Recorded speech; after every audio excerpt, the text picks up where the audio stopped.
I feel like Tisha is overly emotional. When I think about the conversation that Nell and Tisha had, I feel like it could have gone a different way if Tisha was not so defensive. Like, girl, chill. Why are you so defensive? Why are you trying to reinvent history? This is what she does, and I find very annoying. Hey, lovelies, you're welcome back to Reviews and Recaps. Let's talk about the latest episode of Love and Marriage Huntsville. For those of you who don't watch it, I've watched it, so you don't have to. But please hit that like button, hit that subscribe button, and tap that bell button right next to it so you know every single time that I post. Now let's get into it. Lance was talking to his mother about how it has been a struggle with his newborn baby and working. Honestly, I empathize with him, but at the same time, I'm like, you knew better and you should have done better, but you didn't. And that is why you are where you are today. Like, you already have 2 children prior to this, right? So you know how children are. So you should have been very careful to make sure that you don't have a child if you were not ready to deal with the responsibilities of having a child. I think having a child is very difficult. The late nights, you have to be as prepared as possible. If not, you will struggle. Now, I'm putting it out there that I know even with preparation, you will still have days that you struggle.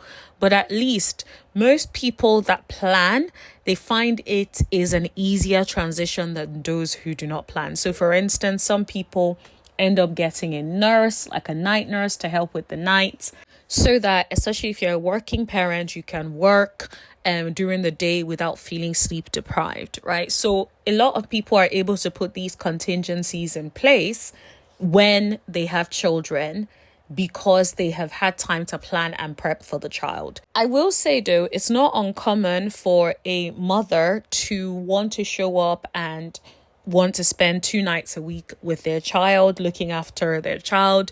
In certain cultures, what actually happens is the mother moves in with the family to help the newborn and help the parents. So you have the mom literally helping with chores. So sometimes culturally, that's what some cultures do, right?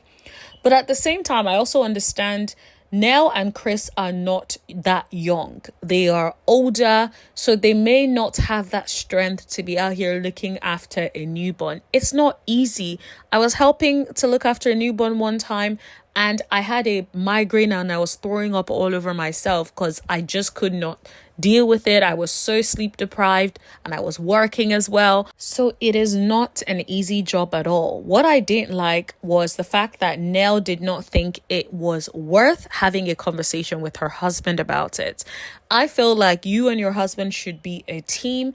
If you are planning to not be sleeping over at the house, then have a conversation with your man and say, honey, I feel like our child needs my help. We need to help him. And that's enough. And I love that Lance was smart enough to actually say you should speak to Chris about it. But Nell pretty much dismissed it. And I feel like Nell is probably used to being able to make certain decisions without including Chris, which I don't think is right. Now, they did have a conversation about Lance's relationship with Destiny. What I think is interesting is Destiny gets in these situations with men. Think about Moses from the previous season, right? And how Destiny had a long-term situationship with this man, yet was expecting certain things from him. And so it's like you have a situationship with somebody. You can't expect the person to treat you like you guys were in a relationship. If you want a serious relationship, then make sure the relationship is defined. You can't be out here making it seem like it's a casual relationship. And you know how some girls always feel like they want to be the cool chick. They want to be down with the shenanigans. When you know deep down, you're not that type of chick. You're not that type of woman. You don't want a casual relationship. You want a serious relationship. Then don't position yourself to make it seem like it is a casual conversation. And you can see how they threw it back to Destiny being on the stage and making it seem like her and Lance were very casual. And I know that some women do that because they feel like I will rather reject you before you reject me. And I think there could be an element of that with Destiny. Nonetheless, I do think that it makes it easy for somebody like Lance to be able to use that against you and say, well, dude, you said it was going to be casual. So if it's casual, then I'm doing my ish. You're doing your ish as well. But I will say I did like that Lance said he should have at least had a conversation with her. And I do agree, a conversation could have been had.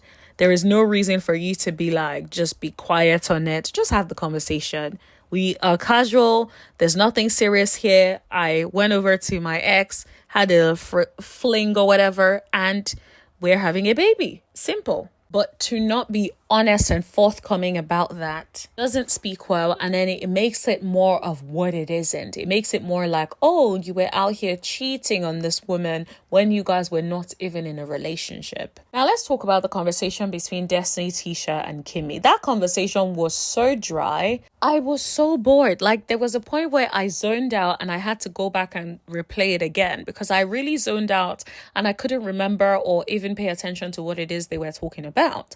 But they were generally talking about not being transparent. Here's the thing. None of them, not Destiny, not Tisha, not Kimmy, is transparent.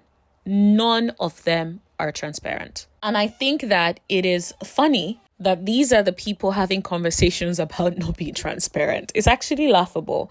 And I feel like maybe it's one of those things where because you're so in your own mind and you feel like you're this, you almost feel like no one else sees you for who you are. And you feel like you're fooling everybody. But the truth is, ain't none of them fooling any of us. The other thing that was quite shocking for me and a bit alarming, if you ask me, was Kimmy was basically asking Destiny if she's going to choose between Tisha and Martell. And my thing is, it's funny how this is even a conversation because when Kimmy was aligning herself with Melody's ops and Melody was not fooling with her, everyone made it seem like, oh, Mel was expecting too much. And why would Mel not want her to be friends with certain ops? But it's clear that Tisha does not want her to be friends with Martell. Yet she continues to align herself with Martell and also bring Martell up into certain conversations. Destiny, of course, has no plans of choosing. She basically said that the reason she even knew of the girls was through Martell. And then she went on to say she holds Martell accountable. My thing is when, and it's funny because she was then trying to give the example of Arian, and it almost seemed like that was completely cut short because the conversation then changed and moved to Lance. And my thing is, I was trying to hear what she was trying to say in respect of Arian, because what exactly are you trying to hold him responsible, accountable for when you bring up the whole situation of Arian? It doesn't make any sense to me, especially because I know, at least from what we see, they are cordial, right? If they don't want to say they're friends, they are cordial. They hang around each other. I do also think it is very questionable about whether, in fact, Destiny holds Martell accountable, because when we see her talking to Martell, it's almost like she's laughing at some of the things that he's bringing to her or smirking. So it's like, girl, when do you hold this man accountable? Because we are not seeing it. It's even like when you do say some things to him, it's like you're saying it so softly, but we see the way you interact with other people when you're trying to so-called hold them accountable. That's not the way you move or hold Martell accountable. So there's definitely a double standard there, in my opinion. Let's shift gears to Jaylen and Kimmy. So Jaylen went over to Kimmy to basically let her know that he got a job in Huntsville. The job is way better in terms of a pay. And he ended up making a counter offer in terms of salary. And I want to say that it's always a good idea when you get a job to make sure that you elevate yourself, ask for more financially. Like there was a particular job that I applied for and they were saying, oh, we're looking to put you on this particular range. Da, da, da. I knew that I didn't want that. And so what did I do? I insisted that I wanted more. And they had an additional interviewing process just to determine if I was worth paying more. And then I did that. If I didn't, I wouldn't have got paid as much as I eventually got paid. So never settle on what it is that they are offering you. Make sure you go back to try to get a little bit more or try to get a lot more if you can. Especially if you know what you're worth. Because that's the thing. When you know what you're worth, you're just like, okay, I'm not about to let y'all pay me crumbs. I know what it is that is a minimum for me. And it really helps to stick to that because most times there's always movement on the salary. They just want to offer you the lowest range. If you say yes to it, then that's your business. Anyways, moving on from that, Jaylen talks about how he feels like Maurice doesn't really get it, and he felt like Maurice was deflecting a little bit throughout the conversation. Kimmy talks about that's pretty much how Maurice is, and also said that she had spoken to Marsau, and that's generally how he is. Here's my problem with Jaylen. I would have said that in front of Maurice. I would have said, Maurice, the way I'm telling you, it just sounds a little bit like you don't really want to hear it and you're deflecting a little bit. I feel like he should have said it because now he has sprinkled that to his mom. And I'm sure Maurice watching back is going to be pissed, probably thinking like, why didn't you tell me in that moment this is how you felt? Jaylen needs to realize that he's an adult now. And I know it's hard to do, especially when you have been tied down or tied to the apron strings of your parents, where you feel like you cannot say your opinions and things and push back on certain things. But you're going to have to, if you truly want a relationship with Maurice moving forward, you're going to have to be honest. The only way to be able to have a truly meaningful relationship is to push back, have your boundaries, communicate. If you feel this way, let it be known. Nobody is saying be disrespectful, but communicate. You don't need to go and take it over to your mom privately when you could have addressed it like a man in front of Maurice and Marsau. Bear in mind that you had a third party present that could have mediated it. If you didn't have a third party present, I would have been like, okay, before he like whooped your ass or something, right? But there was a third party there to make sure things run smoothly. So that would have been the perfect time to say, Maurice, I honestly feel like you're deflecting a little bit and you're not really hearing me. That could have at least maybe potentially opened him up to hear a little bit more, or at least you know exactly where you stand instead of having to run to then take it back to your mom. That's just my opinion. But let me know what you guys think about that. Now let's move on to Lance and Chris's conversation. Chris basically said he doesn't feel good about his wife being out of the house 2 to 3 times a week. There was a way in which he said it that made me feel like, okay, why not? Is it because you're not self-sufficient that you cannot stand you or your wife being away for 2 to 3 days a week? Now, I'm not saying that he's not allowed to feel that way. I just wanted to know why he felt that way. Because I'm like, is it because you have a sexual appetite that you feel like has to be fulfilled within those 2 to 3 times a week? Is it because you are not capable of looking after yourself and you need someone to be out here cooking and cleaning up after you? Or is it because you genuinely love your wife and want to be all up under her all of the time? Like, what is it? And that is what I would have loved to know.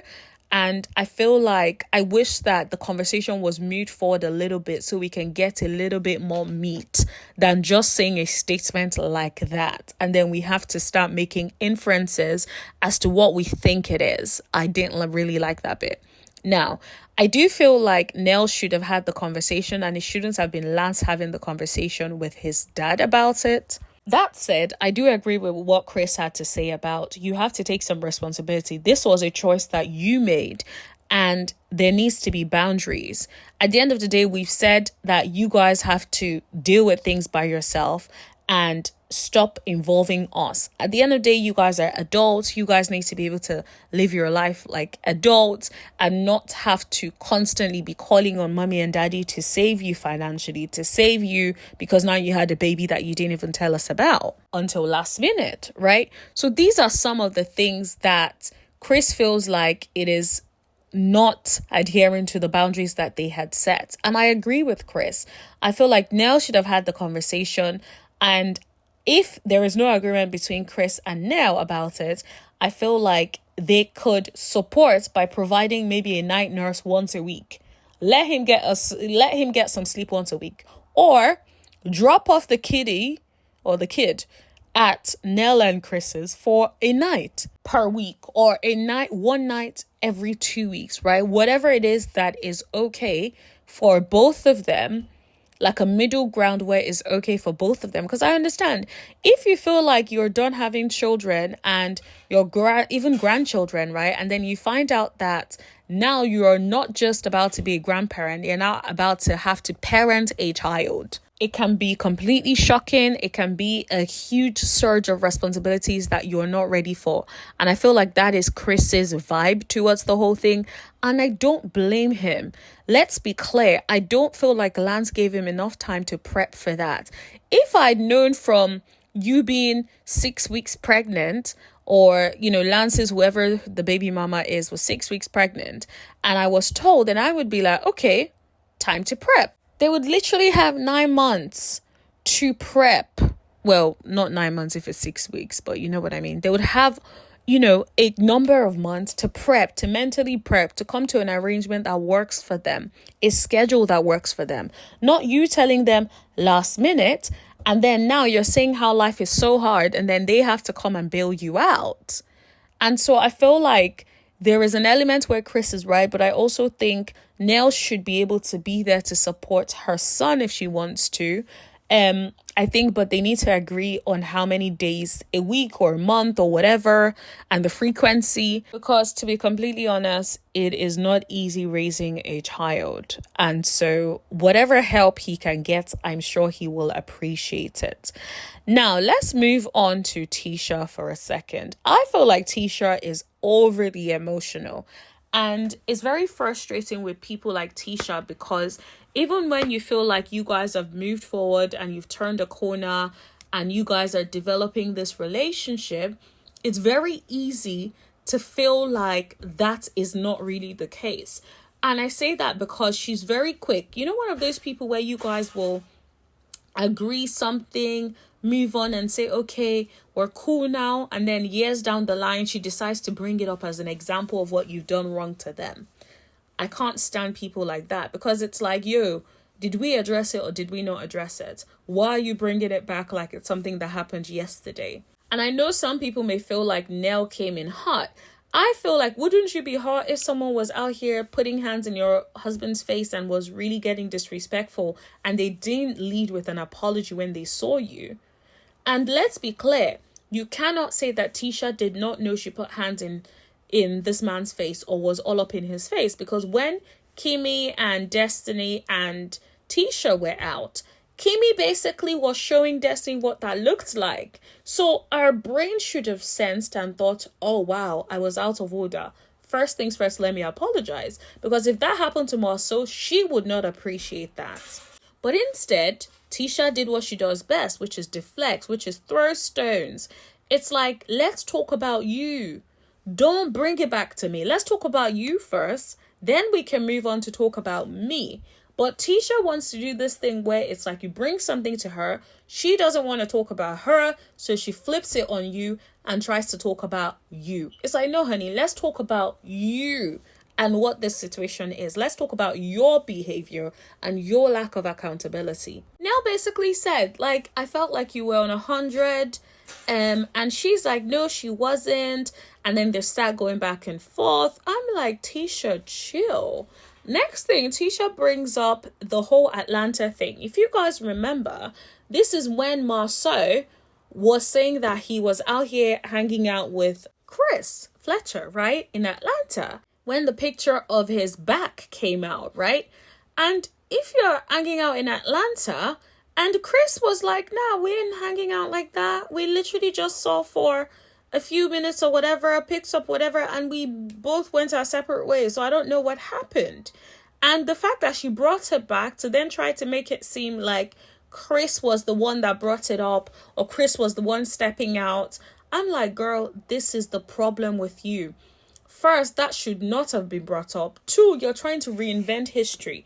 It's almost like you say people are coming after marriages, but you're the one coming after the Chris and Nell's marriage, when there's no need to come after their marriage. They've been honest about what they have experienced in the past, but you haven't been. So I just feel like it's so weird just thinking about how Tisha is so quick to deflect. It's like, why are you deflecting so badly? Like, what is going on? This is one of the things that I feel like Tisha is going to struggle with in terms of being the anchor of the show. I feel like they're trying to prep Tisha to be the next it girl, but it's not working because one, Tisha is overly emotional. Tisha does not move forward in conversations. It's like the whole conversation with Nell didn't have to go that way. You guys could have squashed it, but you didn't because you couldn't take accountability for your actions. And then instead of even like pushing the conversation forward, instead the conversation has regressed back to back in the day. Imagine the conversation regressing to back in the day when Marsau's back was all over the internet, right? So it's like, why are you bringing it back? Was there a need for that? Was that necessary? Couldn't you have moved the conversation forward and talk about what it is we're talking about right now instead of deflecting? So anyways, I'm not keen on it. I feel like she needs to grow a pair and have conversations. But let me know what you guys think in the comment section below. Those are my thoughts. Don't forget to like, share, hit that subscribe button and tap that bell button right next to it so you know every single time that I post. Please share as well, as my target audience may be your friend, your ex, or whoever. So thank you so much for listening, and I'll see you guys in the chat. Thank you. Bye.